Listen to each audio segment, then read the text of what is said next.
Sushant, somebody else said, and I think Yash Sinha is flagging that point, that you basically have to save the Indo-US relationship from Trump, or you have to look beyond Trump. And there will be a time, when Trump won't be there. In any case, there's a cap in America on more than 2 terms and so on. That said, I just want to share some of these figures. In 2024, the United States imported fertilizers from Russia worth $1.27 billion. In 2024, the United States imported uranium and plutonium worth $624 million. The total value of the trade between US and Russia last year alone was $3.5 billion. The American president says he doesn't know these figures. India is effectively saying you're a hypocrite. Ambassador Yash Sinha is saying, all right, but there's a larger relationship at play. We've got to move more carefully. We can't be emotional. What do you say? No, I agree with what Ambassador Sinha is saying, that the relationship, at least, I think I would imagine from both sides, is very important. But then, Barkha, you also have to ask yourself, at what price? There has to be some price, na, that if it's an important relationship, why is it important? It is important because the Americans get something out of me and I get something out of the Americans. Yeah. But it cannot be a one-way street where you have the president of the United States who doesn't want a trade deal. He wants you to abjectly surrender before him, genuflect before him, prostrate before him. And that I don't see how any self-respecting country, the Europeans can call him daddy. I don't see how the Prime Minister of India can say he's my baap. I don't see how we can do that. I don't see how Mr. Modi can survive in office if he was to say that India depends only on the largest that we get from the Americans. And that, yes, I am willing to go into servitude of America because Trump wants it and because I want to save this relationship. If the relationship is important, it has to be important from both sides. That is one. Secondly, on this whole trade deal, and look, hypocrisy is part of the game as far as politics and international relations is concerned. So I don't have any problem with countries becoming hypocritical. We have our own share of hypocrisy. We used to talk about, we never spoke about Czechoslovakia or Hungary or Afghanistan because it didn't serve our interests. So yes, countries are hypocritical. I don't have a problem with that.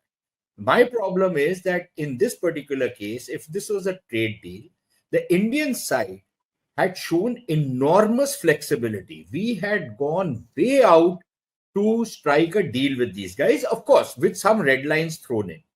Now, the problem is that when you have a done deal with the negotiators take it to the president, and then he changes the goalpost at the last minute because he doesn't want to compromise on anything.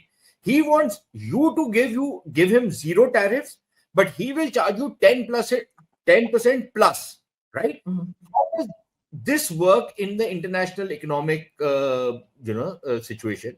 How is this fair trade? How is this even free trade? I can understand the Americans saying that, okay, fine, we've had this very liberalized kind of a trade and we need to tighten it a bit. I completely understand that part of it. But it cannot be that I will be charged zero tariff. This is the East India Company model. You will not charge me any tariff. I will charge you fabulous tariffs and then I will penalize you and then I will force you to invest. Now, yesterday there's a clip doing the rounds and this is not an AI generated clip. This is a proper interview of Trump where he's asked about the investments from Europe. And I don't know if he even understands what investments, foreign direct investments are anymore, because he seems to believe that the Europeans are going to pump in $600 billion, literally handing them to the US government to spend it the way they want to spend it. Now, if this is his understanding of how foreign investment takes place, and he's literally forcing the Europeans to do it, and the Japs and perhaps some of the Arab states have also promised him this, I don't know what world he's living in. He's completely gone cuckoo, right? The problem is not that we have to tide over 3 years of him. The problem is, what if he is replaced by a similar character next time around? Then what do you do? At what point of time do you say, okay, fine, enough is enough. Now we'll have to start looking for alternatives. That's not going to be easy. This is going to cause a lot of problems in India, strategically, economically, politically, diplomatically. I agree with all of that. But then somewhere along the line, we'll have to draw the red line. Otherwise, we'll have to say that, okay, fine, we are going into receivership of America or the protectorate of America. If that is the direction we want to follow, yeah, we can do that. But I don't see how that's going to be a sellable proposition in India. So let me get in Tavleen at this point. I think Sushant's parallel with East India Company is an interesting one. I think basically, if you ask a lot of Indians who may not even understand what are tariffs, what's at stake, they would basically say exactly this, that Trump wants you to bend on both knees before him. That's actually what he wants. This has gone well beyond trade. There's also an element of his own volatility. These images that we are showing, he randomly came out on the roof. He started waving to the press from there. He is an inherently unpredictable, and I'm being polite here, character. But no Indian prime minister is going to genuflect before an American or any other foreign president. So what really are the options here? Well, for a start, I think we need to look at this in a little bit bigger, on a bigger canvas. Steve Witkoff is also in Moscow today. Right? Yeah. I actually think that that he's trying to bully India, but he's actually trying to bully Russia into behaving, because these extra, the extra tariffs that are going to be charged will, he's trying to get the Russians to accept that if they continue to sell oil to India and China, which are the biggest buyers, that they will suffer, that they're going to close off that market. So look at it that way. That's one thing that we have to pay attention to. We don't know whether this is just bullying or not. So, let's not get all hysterical about the East India Company and all that. We need to get the chip off our shoulders, Sushant. For God's sake, India is capable of building an economy within India that would survive all this turbulence that's going on. And we need to start doing that. But we also need to ask why he's not threatening China, which buys, I think, a hell of a lot more oil than we do from Russia. He hasn't said one word about China. Why is that? What are our policymakers getting wrong in all this? That we're not seeing what's really going on. And when we seem to have very few people in Washington who are giving us real feedback on whether the rumor that, he felt offended by Modi, because everything for him is personal, right? Yeah. So, I don't know, there's too little information going around. And I really think that this is much more, what's going on today in Moscow is much more about getting the Russians to behave. Right, and so, of course, we need. But when you say let's not get hysterical about East India Company, I mean, which country would like to be spoken to in this manner, spoken of in this manner? I understand that it's cold-blooded geopolitics, but there is something called self-respect. Or do you not think that matters? Absolutely, we shouldn't at all kowtow. We shouldn't. We should say, okay, we take our chances. Since you're not accepting the deal. We'll find other markets, like Canada has said. We can do that too. So I think absolutely we should stand our ground. But what we also seem to be missing out is the bigger canvas. I would like to get our ambassador, whoever he is in Washington, to give much more feedback. Because with Trump, one thing is very clear. The only thing that is predictable about him, everything is personal. So when it was personally, Putin was his friend, then, Putin was fine. So, when Modi was his friend, then personally, it's a completely personal thing. So what has gone wrong in that personal relationship? There are rumors, as I said to you last time, in New York, that that he got offended because Modi spent more time meeting Biden than he did meeting him. I don't think that he met him at all during the campaign. But we need more information, and of course we should stand our ground. And that's not even up for discussion. We should absolutely stand our ground. Okay, let me get to Sushant, since you said he shouldn't carry this chip on his shoulder about, an East India Company type response, and then I'll come to Ambassador Yash Sinha. Go ahead, Sushant. Do you feel, and I mean, here's Trump's envoy, Steve Witkoff, meeting with Putin in Moscow. I think that's what Tavleen was referring to. I thought he was going later, but he's right there today. And the point she's making is it's the game for him is larger. and we should also play the larger game. I guess that's what she's saying. And how do you respond to what her argument? Yeah. So, but I don't have any problem with what Tavleen says that we need to play the larger game. I completely agree with it. In fact, Yeah. a lot of things I agree with, but I'll tell you what my points of disagreement are. One, I'm not becoming hysterical. I'm stating a historical fact. What was the East India Company model? The East India Company model was that they were the rulers of this country. And what they were doing is that they systematically destroyed all Indian industry by levying very, very heavy tariffs on anything which went from India to the UK. And they imposed zero tariffs on anything that was imported from the UK into India. Right? They systematically destroyed the entire manufacturing base of this country. And on top of that, they sucked this country dry by pulling out all the wealth out of this country. Now, unless you are an Anglophile and think that the railways were the greatest boon, or the English language was the greatest boon that the British gave us, or they gave us some kind of a constitutional system, frankly, we weren't doing too badly before that. Okay. And it was not as though the Brits themselves were the most civilized nation in the world, considering the millions of people they butchered in cold blood. So that is one part of it. And this seems to be a similar model, that you do everything for me, I do nothing for you. One.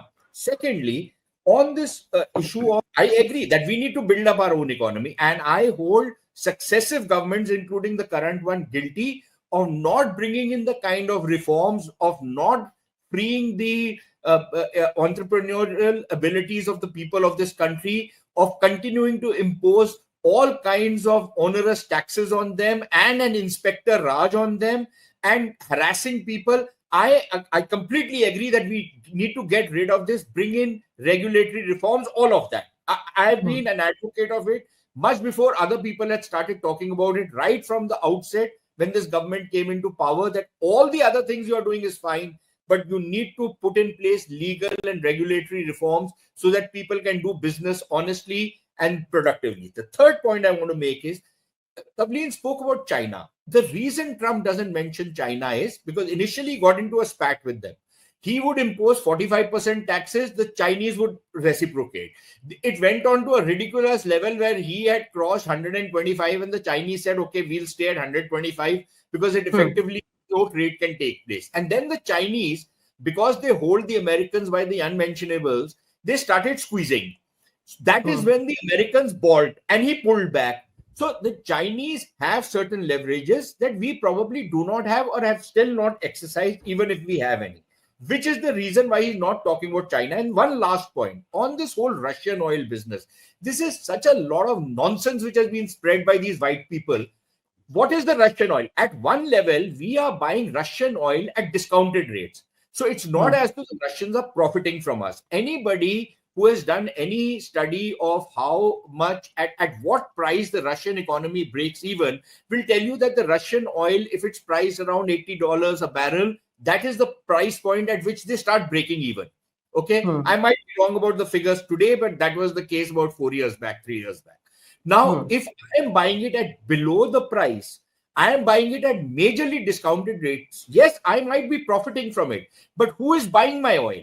The guys who are buying the oil which I process are the Europeans, who would otherwise have to pay much more money because the oil market would have got completely, there would have been an over demand and not enough supply. So it would have caused supply blockages and it would have caused price hikes.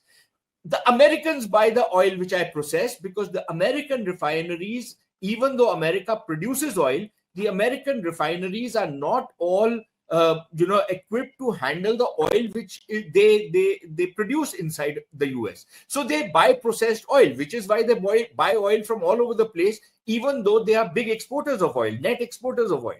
So the point is that the international economy is a lot more complicated, and a thekedar or just a construction magnate who thinks he has all the wisdom of the world, like Indian IAS officers think they have, isn't really getting things in place. So I think we need to be more realistic about what kind of a beast we are dealing with.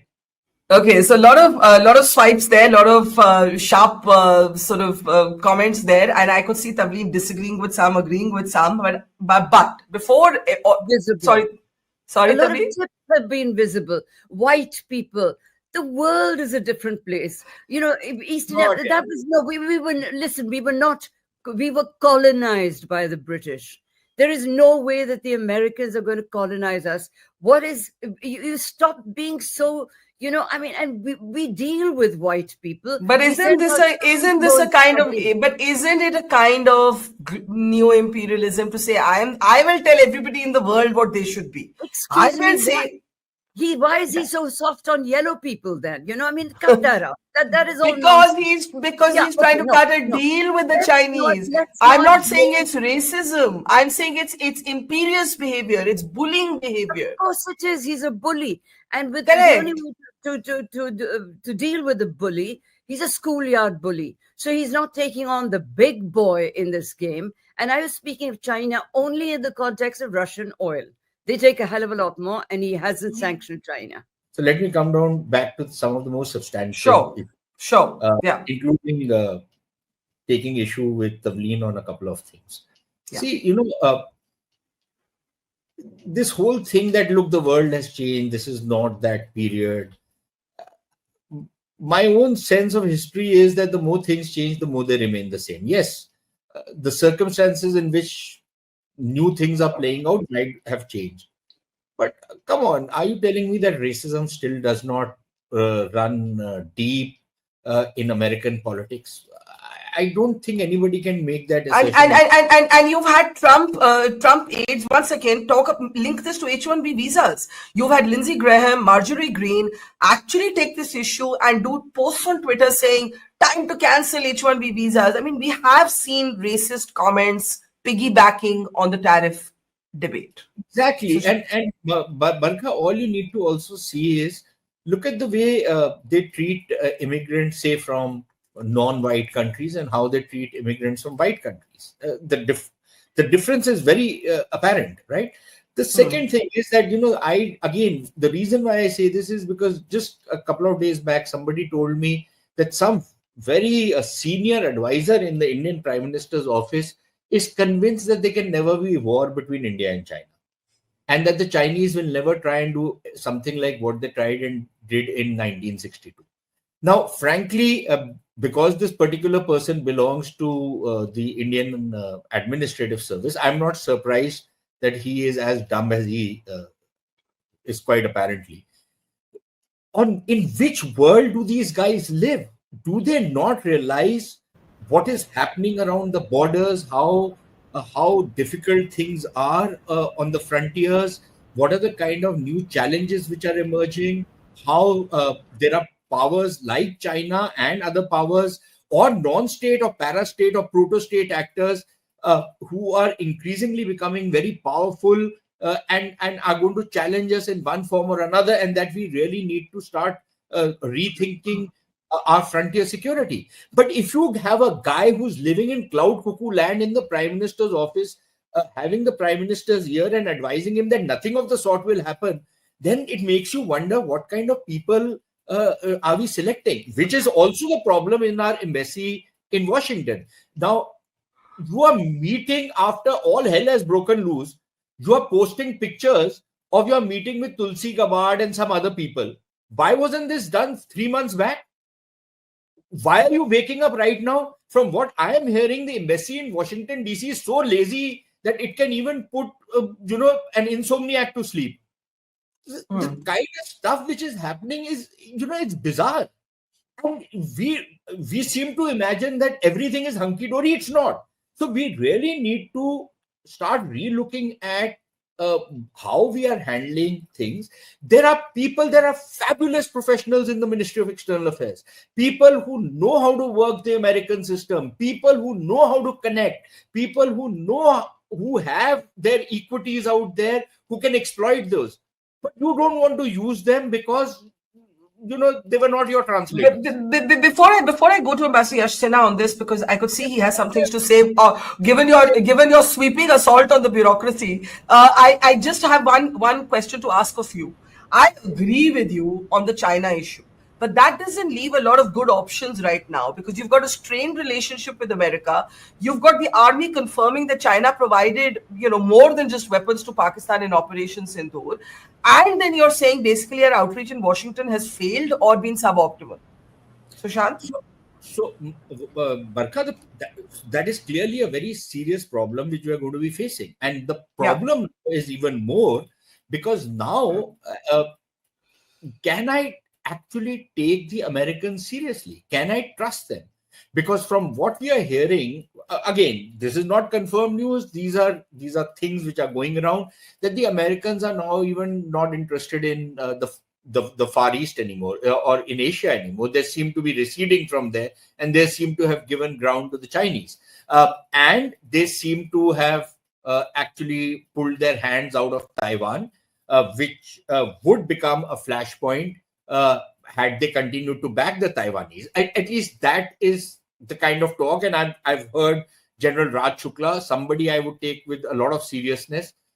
He brings a lot of gravitas with him. And he's a serious scholar, apart from being a soldier.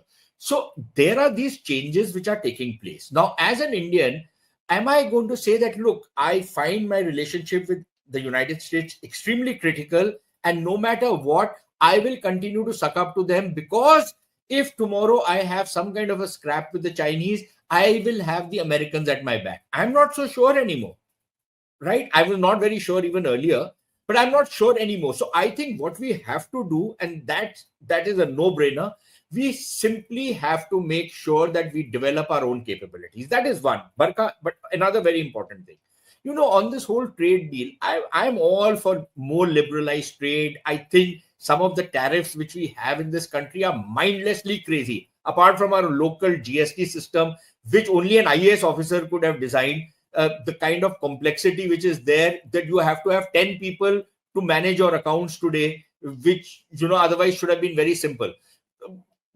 So I don't want to get into those details. I don't think you have the time, but I think there is a case for reducing some of the tariff barriers that we have. Having said that, look, you also have to ensure that there is some kind of a level playing field for your farming community. For example, on agriculture, on dairy, on some of these other issues, you cannot simply adopt a cavalier attitude and say that we will open up the markets completely, and if millions of Indians go bust, they become uneconomical, they cannot participate in the economy anymore. We don't give a damn about it. I want to pick up on something Sushant said, which I totally agree with, which is that we've got to strengthen our own economy domestically.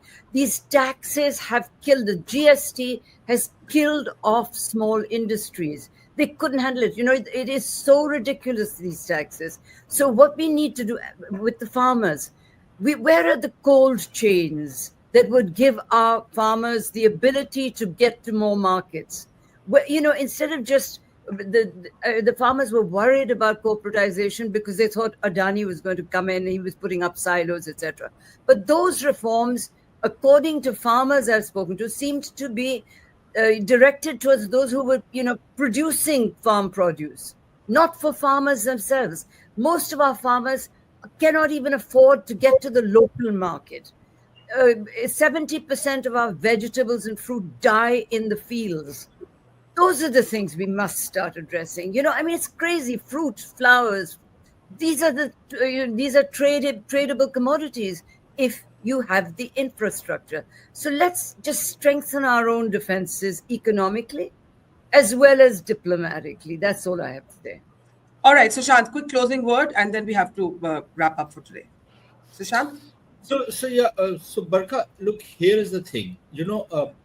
Again, I can't disagree with what Tavleen is saying about, giving the farmers a fair deal. But to expect that the government can do it, we know that the government can't do it. It's a proven factor. The government, the moment you put government, you want to destroy any industry, form a ministry. They will make sure that they've destroyed that industry. They will kill all initiative. Now, what you really need is to create a framework whereby the private sector can actually profit, and those profits will also benefit the farmers. So you need to create certain structures for that, and you need to think innovatively for that. I would have imagined that the farm laws would have done some of it, not all of it, some of it. Okay, fine. The farmers, at least in Punjab and Haryana, who used to be some of the most progressive farmers in the past, have actually now become completely lazy, and they have now become landlords instead of farmers. So they don't want to do anything, and they have not allowed anything to happen.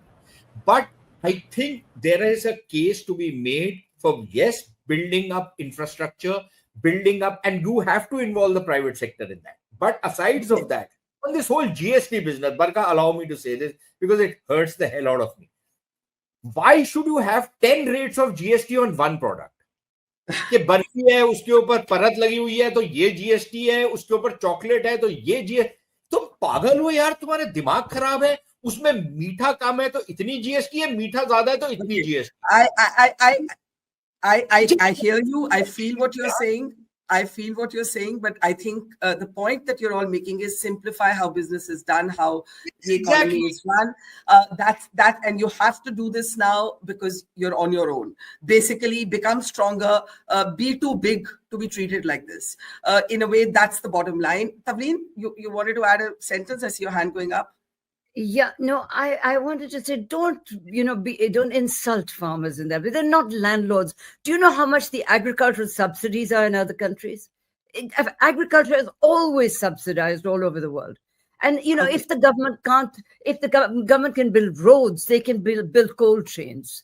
There are things that the infrastructure has to be built by government. Yeah, they build the cold chains and then look, you build FCI. No, come on. FCI delivered.